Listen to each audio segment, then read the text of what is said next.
आणि नववेचे भुरगे सगळेच भुरगे हे असतात थोडेच फाटी उरले जाल्यार तेंचे खातीर कितें वेगळें कितें ते 10वी वचूंक शकता आनी ते 9वेचे थोडे सपोज सब्जेक्टांनी उरले आनी ताचे बद्दल म्हाका दिसता चेअरमॅन 9वेचे भुरगे न्ही सपोज उरले तांचे एक वर्ष विज्ञान किंवा तांचे विशय उरले चड तर ताका न्ही आमी 80 क्रेडिट म्हणून so allowed to keep that 9वेचो भुरगो फेल जर जालो फेल म्हणना ताका तेच करता तो 10वेक येवन बसतलो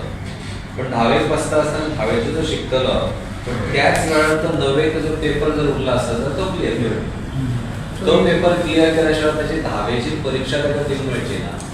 किंवा ताचो रिजल्टूय दिवंक मेळचना but he won't be detain he won't be detain आनी ते 80 क्रेडिट म्हणून कमी ही प्रोविजन दवरता आनी कितें केलां आमी आतां 9वेक न्ही एक मोडल चेंज कितें केला